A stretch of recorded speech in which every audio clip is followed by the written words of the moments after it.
जामा मस्जिद के सदर जफर अली साहब का एक भ्रामक बयान आया। उन्होंने पूरा डिटेलिंग उनके बयान की हो रही है, लेकिन मुख्य बिंदु जिसमें उन्होंने सबको कंफ्यूज किया, और अभी भी उन्होंने हमें कहा कि जब लोगों ने मुझे कहा कि आप प्रशासन और पुलिस से मिले हुए हैं, इसलिए मुझे ये बयान देना पड़ा।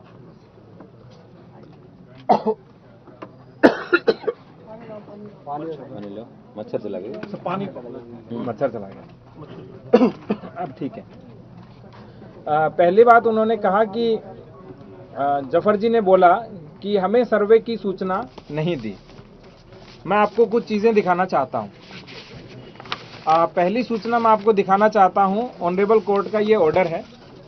जैसे ही ये कोर्ट का ऑर्डर आया, इस कोर्ट के ऑर्डर के बाद टाइम भी बता दो सर।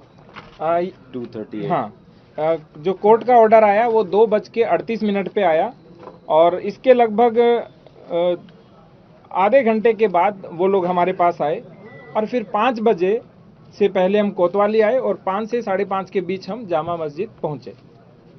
ये कोर्ट का ऑर्डर है, और उन्होंने बोला कि हमें सूचना नहीं दी, जबकि इस कोर्ट के ऑर्डर में बहुत स्पष्ट लिख रखा है कि मैं रमेश सिंह राघव अधिवक्ता को माननीय सिविल जज सीनियर डिवीजन संभल, जिनकी ओर से ये ऑर्डर हुआ था, उन्होंने कहा कि जो सर्वे की कार्रवाई है उसे फोटोग्राफी और वीडियोग्राफी कराकर 29 नवंबर 2024 तक प्रस्तुत करने के लिए नियुक्त करता हूं। और अंत में उन्होंने लिखा कि मैं सभी पक्षकारों को सूचित करता हूं कि सर्वे की शेष कार्रवाई करने हेतु 24 नवंबर 2024 को प्रातःकाल 7 बजे से 11 बजे तक का समय निर्धारित किया जाता है। ये इसलिए उन्होंने बोला क्योंकि 19 तारीख को उन्होंने हमें रात्रि में एक पत्र दिया। वो पत्र ये है जिसमें स्पष्ट लिखा हुआ है कि वहां एक साथ 200 लोग मस्जिद के भीतर उपस्थित हो गए। सायंकाल का समय था एवं इतने ही व्यक्ति की उपस्थिति में सर्वे का कार्य सुचारू रूप से संपन्न नहीं हो सका। वहां उपस्थित जनप्रतिनिधि एवं अन्य व्यक्तियों द्वारा बार बार सर्वे की प्रक्रिया में अवरोध उत्पन्न किया जा रहा था एवं धमकी दी जा रही थी। अतः भविष्य में पुनः सर्वे की कार्रवाई संपन्न की जाएगी, जिसकी सूचना पृथक से सभी पक्षकारों को उपलब्ध कराई जाएगी, जिससे माननीय न्यायालय का आदेश का अनुपालन हो सके। ये मेरी प्रति थी, और एक कप्तान साहब को इन्होंने प्रति दी थी। इस प्रति के क्रम में ही जो अभी मैंने बोला, 23 तारीख को जैसे जफर साहब ने बोला हमें सूचना नहीं दी, 23 तारीख को 6:15 पे मेरे द्वारा फोन किया गया, लेकिन उन्होंने कहा मेरा स्वास्थ्य सही नहीं है, इसलिए हमने एसडीएम और सीओ को भेजा कि आप एक कॉपी उनको रिसीव कराइए। इससे पहले एडवोकेट कमिश्नर हमारे पास आए और उन्होंने हमें कहा कि मैं जाना चाहता हूं, तो हमने कहा पहले आप कॉपी रिसीव कराइए। तो उन्होंने कहा कि जो कॉपी है वो आप अपने माध्यम से रिसीव करा दीजिए। तो हमने अपने माध्यम से रिसीव करा करके सूचना दी। तो जो पहली बात जो भ्रामक रूप से कह रहे थे हमें सूचना नहीं दी, और इसी के साथ दूसरी बात भी थी। उन्होंने कहा कि दूसरी बार जो ऑर्डर था वो डीएम के आदेश से हुआ, जबकि स्पष्ट रूप से एडवोकेट कमिश्नर साहब का ये तीसरा आदेश था, जिसमें उन्होंने कहा पहला आदेश 19 को किया, फिर 19 को रात को किया कि भविष्य में दोबारा करेंगे, और तीसरा 23 तारीख को किया, जिसमें स्पष्ट लिखा हुआ है कि 24 को सुबह 7 से 11 के बीच सर्वे किया जाएगा। और यही कॉपी अगले दिन सुबह जो उन्होंने कहा कि मेरे से छीन ली गई, वो कॉपी ये है, उनसे छीनी नहीं गई। ये देखिए, उन्होंने स्वयं इसके ऊपर 24 को हस्ताक्षर किए हैं। दूसरी बात जो उन्होंने बोली, वो उन्होंने बोली कि कोर्ट का ऑर्डर 4 बजे का है, जबकि मैंने अभी आपको बताया कोर्ट का ऑर्डर 2:38 का है। तीसरी बात जो उन्होंने बोली, उन्होंने कहा कि 5 बजे के बाद किसी आदेश का अनुपालन नहीं हो सकता, जबकि हम 5 से 5:30 के बीच जामा मस्जिद की ओर प्रस्थान कर चुके थे। इसके बाद उन्होंने कुछ बातें बोली जो कप्तान साहब भी जवाब देंगे। जैसे उन्होंने कहा कि मैंने खुद पुलिस को फायरिंग करते हुए देखा। तो मैं ये पूछना चाहता हूँ जफर साहब से कि क्या वो सर्वे अंदर करवा रहे थे या बाहर फायरिंग देख रहे थे, जबकि वो 10:30 पौने 11 बजे तक तो सर्वे करा रहे थे। और जितनी भी ये घटना कारित हुई मुख्य रूप से वो 10 से लेकर के 11 बजे के बीच हुई थी। इसके बाद जो आगे उन्होंने कहा कि जब उन्होंने जफर साहब ने कहा कि पुलिस असली हथियार चला रही थी अपने। फिर दोबारा उन्होंने कहा पुलिस तमंचे चला रही थी। उसी बयान में जो अभी लाइव इन्होंने दिया, वो तीसरी बार उन्होंने बोला कि मुझे नहीं पता कि पुलिस कौन से हथियार चला रही थी। आप सोच के देखिए, कोई एक ही व्यक्ति एक ही पूरी लाइव के अंदर 3 तरह के स्टेटमेंट दे रहा है जो परस्पर विरोधाभासी है।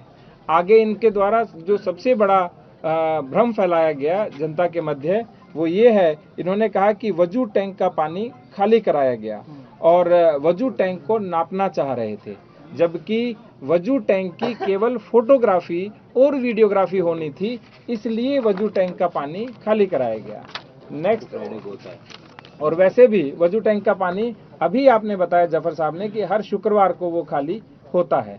आगे जफर साहब ने बोला कि लोगों में यह भ्रम फैला कि मस्जिद में खुदाई हो रही है, जबकि किसी प्रकार का कोई भ्रम नहीं था। आप सोच के देखिए, खुदाई में मिट्टी निकलती है, खुदाई में पानी नहीं निकलता। और जो नाली वो बता रहे थे जिसमें लोगों ने देखा, उस नाली में पानी रेगुलर बहता है। ऐसा नहीं है कि जो नीचे की नाली है उसमें पानी एक ही दिन बहा था, जिस दिन वजू के टैंक का पानी निकला था, वो निरंतर बहता रहता है। इसके बाद इन्होंने बोला कि वहाँ नाप तोल की गई, जबकि वहाँ किसी प्रकार की नाप तोल नहीं की गई।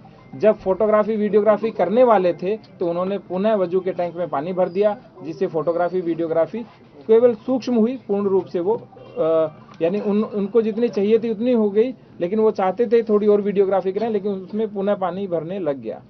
इसके बाद उन्होंने कहा कि जितना भी जिलाधिकारी के द्वारा जो सर्वे की अनुमति दी गई थी वो गलत है, जबकि सर्वे की अनुमति मैंने दी ही नहीं। उन्होंने ये 3-4 बार बोला है उस पूरे बयानात के अंदर। आगे उन्होंने बोला कि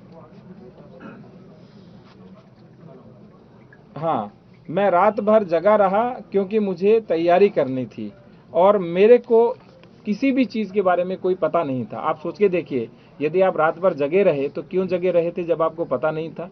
इन्होंने पहले बोला मुझे पता नहीं था और मुझे रात भर तैयारी करनी थी, तो दोनों बयान आपस में विरोधाभासी हैं। जब आपको 23 तारीख को शाम को सूचना मिल चुकी थी, इसीलिए आप पूरी रात जगे और आपने तैयारी की होगी।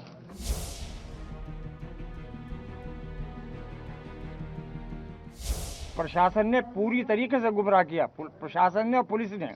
ये कहना बिल्कुल गलत है। पुलिस गोली हमारे सामने चला रही थी, मैं मौके पे मौजूद था। पब्लिक की तरफ से मेरे सामने कोई गोली नहीं आई। पुलिस के हाथ में देसी कट्टे भी थे। ये कहना गलत है। वो एक दूसरे को क्यों मारेंगे?